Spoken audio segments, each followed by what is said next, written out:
the murder case of Heather Bogle on the 10th anniversary of her death early this month. Heather was found murdered in the trunk of her car. Have you ever heard of a case where the lead detective was imprisoned after solving the crime?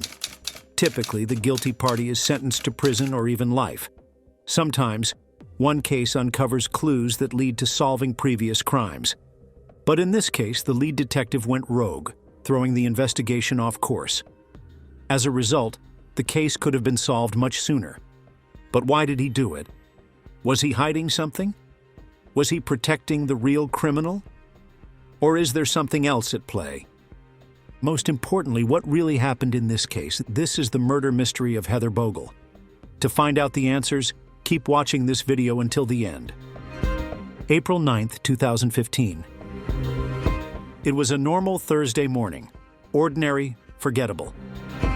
Heather had just wrapped up her shift at Whirlpool, but she never came home.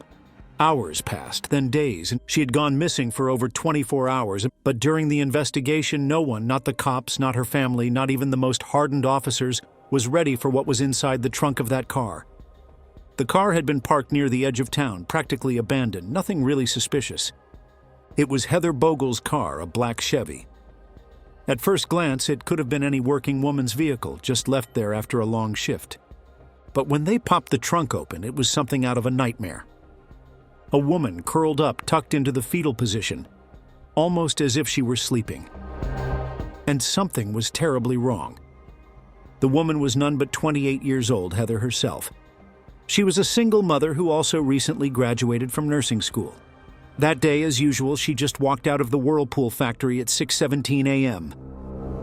But then something unthinkable happened to her and she ended up like this. She was wearing a big Mickey Mouse t-shirt, one that looked like it belonged to a kid. Her body had been posed almost gently, but the story it told was completely different. Firstly, her hair was gone, chopped off close to the scalp. Her fingernails were cut down all the way to the quick. There were marks on her wrists like she had been bound, and her hands, they were torn up, bruised, and swollen, as if she'd fought like hell against someone who wouldn't let go. But why would anyone do something like that to her? Why go to such extremes? Did she have any enemies? Her body had been cleaned carefully, like someone had taken time, lots of it, to scrub her down after everything was over. There was not a single trace of blood, no mess, no chaos, just her folded into a sleeping pose. A blood-curdling scene. There were 2 wounds to her back, clean, targeted. They'd gone straight through, cutting into vital organs. She didn't stand a chance. Whoever did this didn't just want to make her disappear. They wanted control. They wanted to make her suffer. But there was something even more chilling, the way her hair was sliced, the way her fingernails were trimmed down, the way her body had been staged. It wasn't random. It felt like a message, but what was the message? Who was the message for? Heather hadn't been in a good place before it happened, and she was under pressure. She just flunked her nursing boards after spending years trying to make something better for herself and her little girl, Mackenzie. She was doing long shifts at the factory, raising a 5-year-old. Plus, she was also dealing with a messy breakup that had turned cold and bitter in the last few weeks. Dreams were slipping through her fingers, and the people around her knew she was losing her cool. But Heather wasn't the type to just give up. She pushed through even when life got heavy. She smiled for her daughter. She held it together. So when she didn't come home, her friends knew right away. Something was wrong. And yet what happened next wasn't just about a woman who vanished. It became a storm that swallowed the entire town. The people in Fremont, Ohio couldn't believe it. They held prayer circles, lit candles, and raised money for Mackenzie. But behind the scenes, something darker was brewing. Cops started chasing leads one after the other, but every time they got close to an answer, it slipped through their fingers. The pieces didn't fit, and the more they looked, the stranger it all became. Heather had some enemies, sure, but not the kind you'd expect. And as detectives started pulling at those threads, they realized this wasn't just one person acting alone. And that led them to a terrifying question. If someone went to such disturbing lengths to erase Heather's story, what were they trying to hide? We need to look into her personal life to know about that. And for the past year, Heather had been in a relationship. Her first same-gender one with a woman named Carmela Badillo, whom she met her at Whirlpool. Things started off fine, but recently it got ugly. The texts between them turned venomous. The calls, full of shouting. Threats were tossed back and forth like firecrackers. Something had clearly gone wrong between them, and fast. Naturally, when Heather went missing, the first person detectives looked at was Carmela. They'd just had a huge falling out. There were witnesses to their heated exchange just a day before.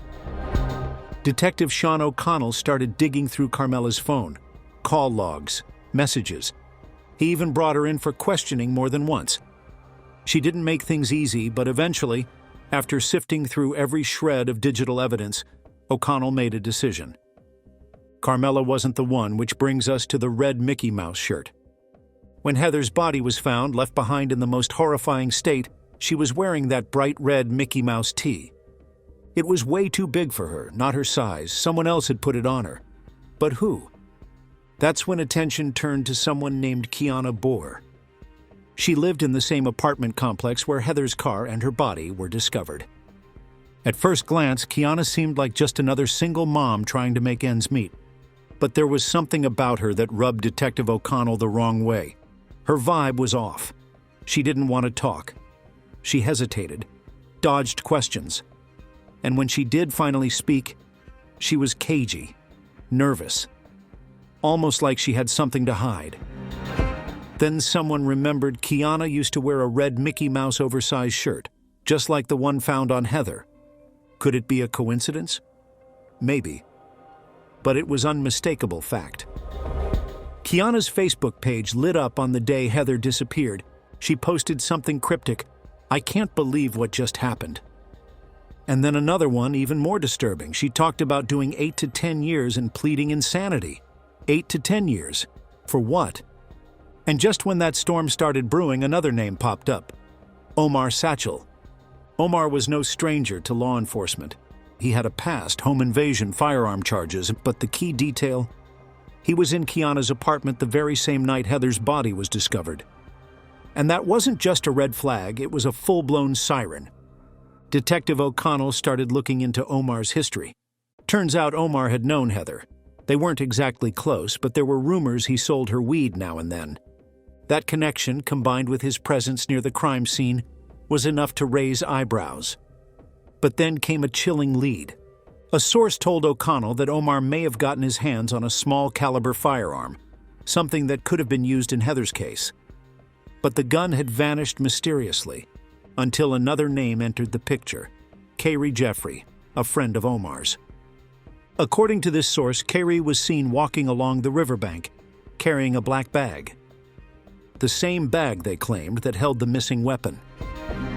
Kayrie walked up to the water and tossed the bag into the river. That one detail kicked off a full dive team search. Police combed the riverbed for hours and days, but the water gave up nothing. The gun was never found either. So now we have a missing girl, a red shirt, cryptic Facebook posts, a suspicious apartment neighbor, a man with a criminal past, and a discarded weapon that may never resurface. The picture is jagged. The pieces don't quite fit, but they're all from the same box. And just when it looked like things couldn't get messier, another name slipped into the frame, a name connected to all three: Kiana, Omar, and Kayrie. And what's this fourth name? We will come to that later. The police only started zeroing in on Kiana Bohr based on their suspicion, and she had no idea why. From that moment on, everything she knew about her life came crashing down. What could possibly have made her the center of this twisted investigation? There were no clear motives, but Detective Sean O'Connell was convinced that she was somehow involved. His obsession grew, and as the days passed, the pressure on Kiana became unbearable. And yet there was no solid reason to suspect her. The whole thing seemed off. Was O'Connell just bad at his job? Or was there something more sinister happening? The more Kiana tried to clear her name, the deeper the mess got. She remembered the days before Heather's body was found. Life was looking up.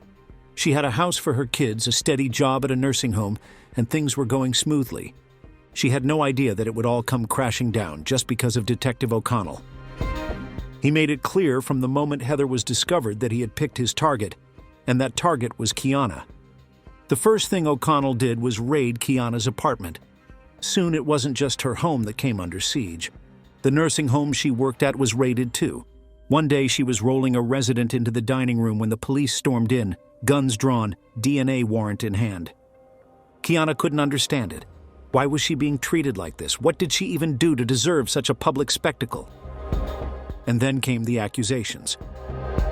Detective O'Connell didn't hold back, naming Kiana publicly as a suspect. It didn't take long for everything to fall apart. She lost her job, she was kicked out of her apartment, and her reputation was ruined. People on social media began sending her threatening messages, telling her that she and her kids deserved to die. She couldn't even send her son to school anymore.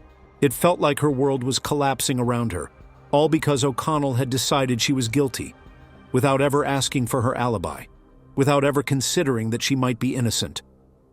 The more she thought about it, the more she wondered, was she really just a convenient target? Poor, black, voiceless, with no way to defend herself? But Kiana wasn't about to let herself be framed without a fight. She went to Matt Westerhold, the managing editor of the Sandusky Register. She had a message for him. She wasn't involved in Heather's tragedy, but she was being dragged through hell because of it. She explained her side of the story, and Westerhold listened. And as he listened, something struck him. Kiana seemed real, believable. She didn't come across as guilty. She sounded more like someone who had been wronged, someone who was trapped in a nightmare she couldn't wake up from. Westerhold knew she was telling the truth. There was no way this woman was a criminal. She had nothing to do with what happened to Heather Bogle. Plus, Westerhold had his suspicions about O'Connell long before this case. He had spent years digging into the detective's past, uncovering report after report about corruption and incompetence within the police department. But this case, it felt different. There was something deeper here, something he hadn't expected. O'Connell wasn't just bungling an investigation, he was destroying lives. But why? What did he have to gain by going after Kiana like this? Kiana's frustration boiled over as she thought back to her past run-ins with O'Connell. There was history there. He had been the one to lock up her ex-boyfriend, sentencing him to 10 years for a drug charge. That's why, Kiana said, she had made a Facebook post about the unfairness of long sentences for drug offenders. It had nothing to do with Heather. It was about her ex getting locked up, and how it didn't make sense that people could be given such harsh sentences for minor offenses. But O'Connell twisted that post and he used it against her as if it were evidence of her involvement in something she had no part in. Then there was the Mickey Mouse shirt. O'Connell had fixated on it, convinced that Kiana owned it. He implied that the shirt had something to do with the case, but Kiana was firm in her denial. She had never owned a Mickey Mouse t-shirt. She'd only ever had a hoodie, nothing more. Yet O'Connell kept pushing the narrative. Why was he so obsessed with a shirt? What was he really trying to prove? Naturally, Kiana's frustration grew. Because Detective wasn't interested in the truth, he was focused on one thing, making her fit the role of the villain. In the meantime, Westerhold ran his internal investigation on O'Connell. And as the story began to unfold, Westerhold realized that the true question wasn't about whether Kiana was guilty or not. It was about the people behind the investigation. Maybe it was O'Connell himself who was hiding something, and to cover that up, he just needed a scapegoat. The headline hit the local paper like a slap in the face. Sheriff Overmeyer and Detective O'Connell have a history of botching high-profile cases. And let me tell you, no one was really surprised. In fact, the more you dug into the past of the Sandusky County Sheriff's Department, the more you found cases where people felt completely let down, like they'd been treated like they didn't matter. Families were speaking up loud and clear about how law enforcement had mishandled their cases, leaving them frustrated, heartbroken, and questioning how justice could fail so easily. The case that really blew up, though, was the one that involved Heather Bogle, because no matter how much evidence started to push against his theory, O'Connell wouldn't let go. For over a year, he stuck to his story, ignoring anything that didn't fit. But despite the mounting pressure from the public and media, Detective O'Connell continued to push forward. He ignored crucial evidence that could have cleared everyone's name. Until one day, when the DNA under Heather's fingernails came back from the lab, that things started to fall apart. The DNA didn't match Omar, Kiana, or Kayri, none of the suspects. Now you'd think that would be enough to call off the whole thing, but not O'Connell. He stayed stubborn, pushing the same theory even though the facts didn't support it. In his report to the prosecutor, he conveniently left out the part about the DNA not matching. Definitely in the investigation, it was a big mistake, a dangerous mistake. Just a week after that, everything started to unravel. O'Connell was pulled from the case and put on leave. He knew it was over. It was only a matter of time before the full extent of his actions came to light. And when it did, it was even worse than anyone could have imagined. Detective O'Connell wasn't the only one in trouble. Sheriff Overmeyer, who was supposed to be in charge, was exposed for his own scandal. The guy who ran the entire county's criminal drug task force was arrested for stealing drugs. The man who was supposed to be keeping drugs off the streets was caught up in the very thing he was meant to fight. If your sheriff has an addiction problem, your whole department's credibility is shot. It was clear the Sandusky County Sheriff's Department was falling apart at the seams. But it didn't end there. The case was handed over to the State Bureau of Investigation, and what they found was nothing short of jaw-dropping. Chris Hilton, the new sheriff who took over, was stunned by what he saw. Plus, the newly elected Sandusky County prosecutor Tim Braun didn't hold back. He launched his own criminal investigation into O'Connell's actions, and what he uncovered made people sit up and take notice. O'Connell was simply trying to frame people who had nothing to do with the case at all in order to solve and close the case. He never tried to investigate the truth at all. No wonder that O'Connell's career was over. He was arrested, indicted on 4 felony charges, and the whole county was left to pick up the pieces.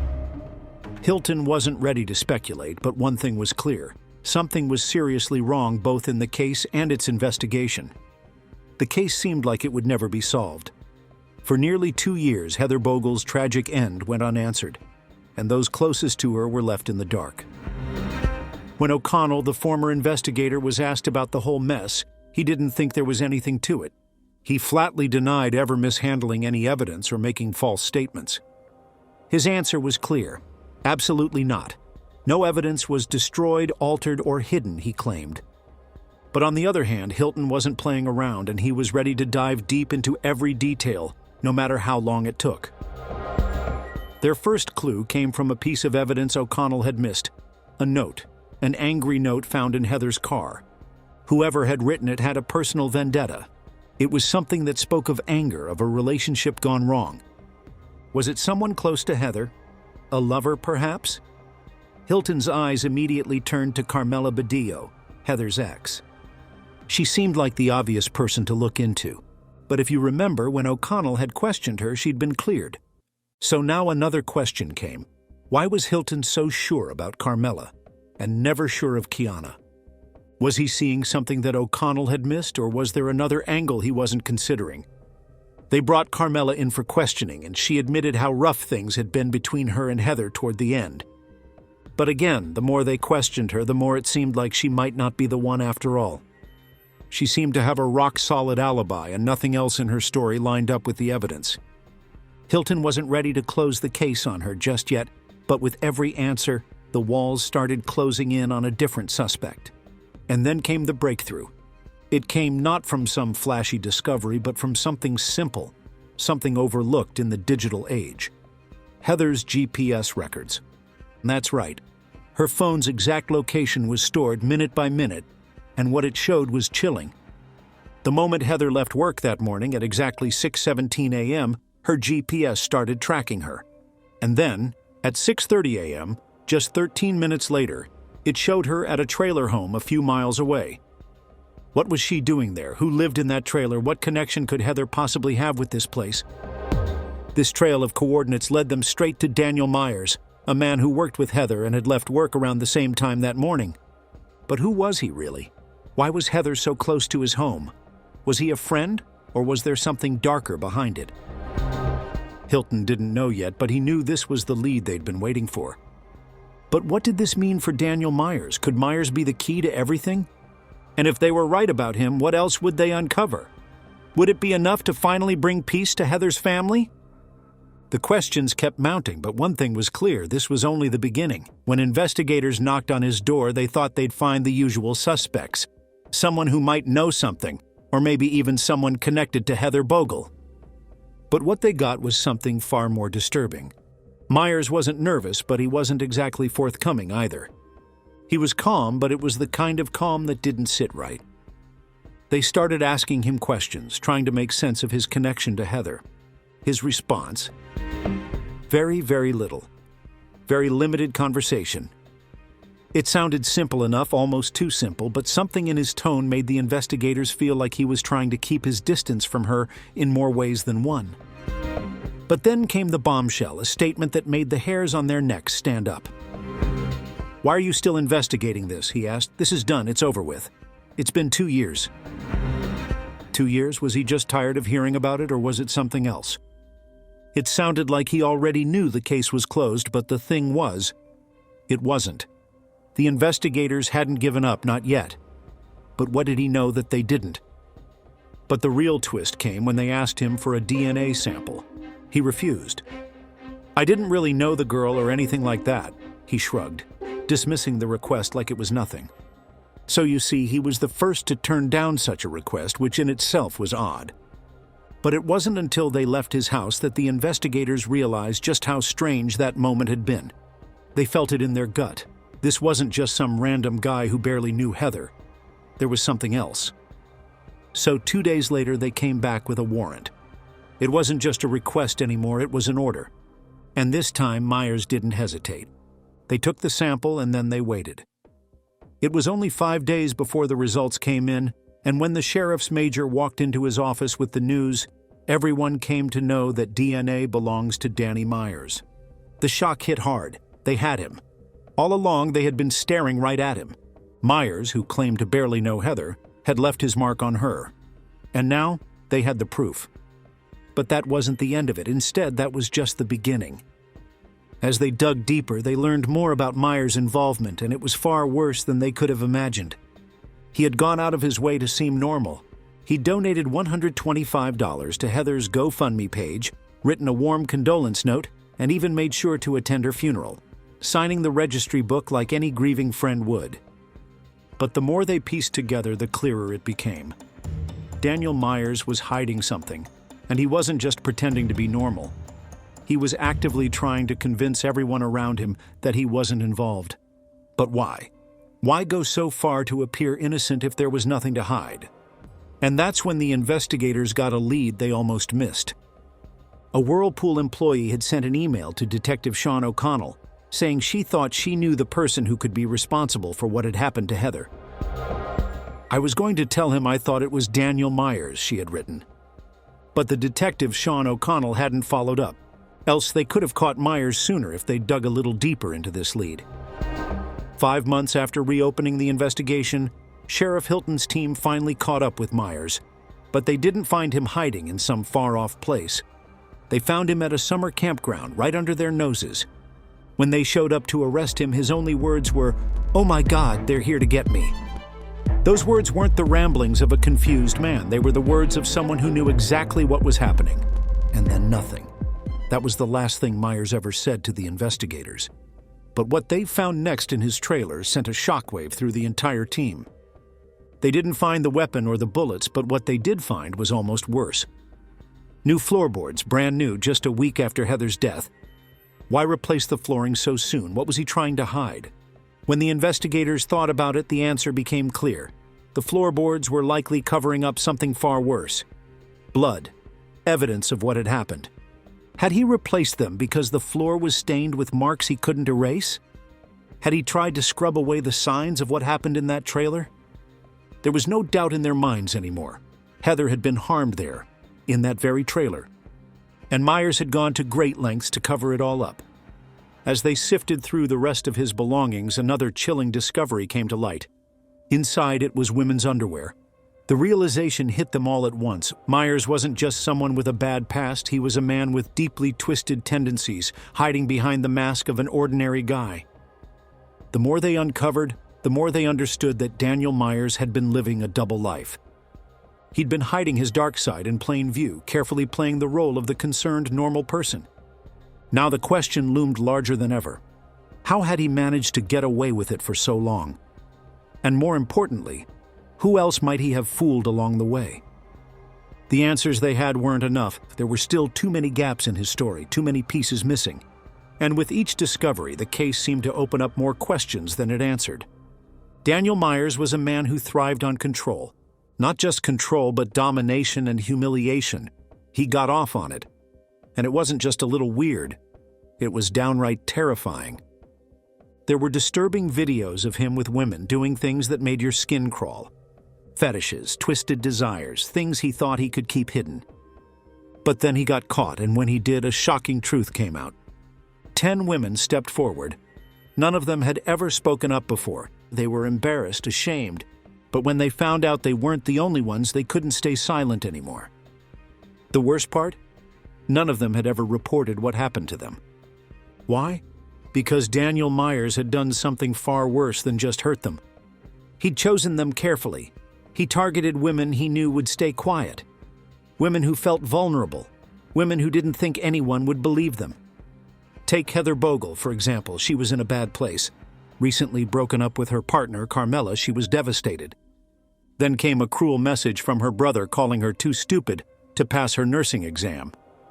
She felt like she was falling apart, and just when she thought things couldn't get worse, Daniel Myers came into the picture.